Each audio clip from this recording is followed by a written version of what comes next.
Hello दोस्तों, आपका स्वागत है हमारे चैनल नॉलेज दोस्त पर। जल्दी से लाइक और सब्सक्राइब कर दीजिए। आइए जानते हैं तिब्बत के बारे में कुछ अनोखे फैक्ट। तिब्बत चीन का एक स्वायत्त ऑटोनॉमस क्षेत्र है। यह चीन के दक्षिण पश्चिमी भाग में है और यह भारत के साथ पश्चिम में नेपाल, दक्षिण पश्चिम में बर्मा और दक्षिण पूर्व में भूटान के साथ सीमा साझा करता है। तिब्बत पठार दुनिया में सबसे ऊंचा है और यह महान हिमालय का घर भी है। Everest 8,850 metre, Kanchenjunga 8586 metre, mount Kailash 6638 metre, Makalu 8481 metre, Cho Oyu 8201 metre जैसे पर्वत तिब्बत भूमि में से ऊंचे हैं।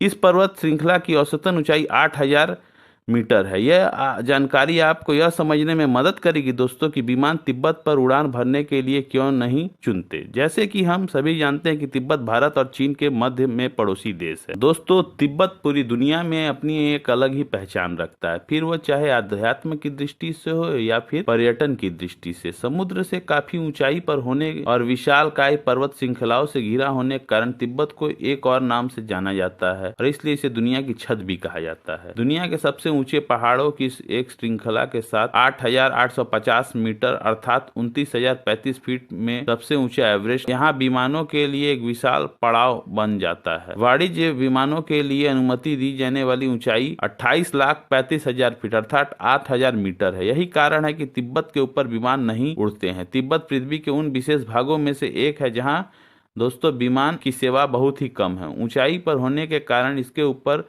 से विमानों का उड़ पाना असंभव सा है, जिस वजह से यहाँ विमानों की आवाजाही ना के बराबर ही है। दोस्तों, इस बारे में विमान विशेषज्ञों ने अपनी राय दी है। टिम हिब्बर्स जो कि एक विमान विशेषज्ञ है, उनका कहना है कि यह दुनिया का सबसे कम दाब वाला क्षेत्र है, जिस वजह से यात्रियों के लिए सिर्फ 20 मिनट की ही ऑक्सीजन यहाँ उपलब्ध है। हम सभी जानते हैं कि वायुमंडल की 4 परतें हैं और पृथ्वी के सबसे करीब ट्रोपोस्फियर है, जो जमीन सतह से 7 मील ऊपर तक जारी है। हिमालय 5.5 मील की ऊंचाई पर है।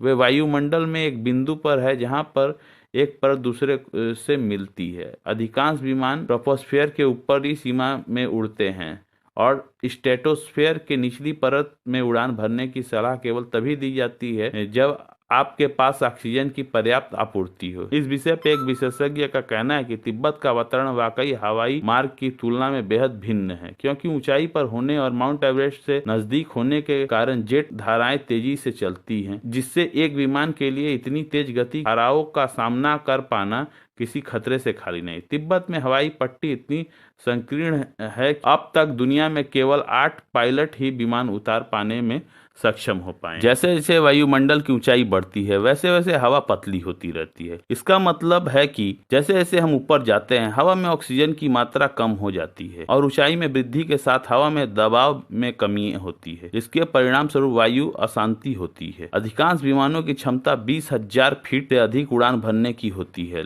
लेकिन अधिकांश एयरलाइंसों में यात्री ऑक्सीजन के केवल 20 मिनट होते हैं और विमान नियमों के अनुसार यात्रियों को ऑक्सीजन खत्म होने से पहले एक उड़ान को 10,000 फीट तक उतर जाना चाहिए। तिब्बत में 28,000 से 30,000 फीट की ऊंचाई पर पर्वत श्रृंखलाओं के व्यापक विस्तार के साथ पायलटों के लिए विमानों को 10,000 फीट की ऊंचाई तक नीचे लाना मुश्किल हो जाता है। एक और जरूरी बात यह है कि इस क्षेत्र में और कोई विमान आ जाता है तो यदि कोई आपातकालीन स्थिति आ जाती है तो इस क्षेत्र में कोई आसपास का हवाई अड्डा भी नहीं है जहां विमानों को उतारा जा सके। हिब्बर्स ने आगे बताते हुए कहा है कि आपातकाल की स्थिति में इतने कम समय में बड़ी संख्या में लोगों को बचा पाना बिल्कुल भी संभव नहीं है। कैथे पैसिफिक के द्वारा तिब्बत का दूसरा मार्ग संभव हो पाया। एयरलाइंस के विशेषज्ञों का कहना है कि तिब्बत पठार के ऊपर हवाई यात्रा इसलिए संभव नहीं है क्योंकि इस क्षेत्र में हवा की कमी है, इसलिए एक विमान के लिए उड़ पाना वहां असंभव नहीं है। उन्होंने बताया कि भारत और चीन के बीच में पारंपरिक हवाई सेवाएं बाकी देशों की तुलना में बहुत ही कम है। दोस्तों,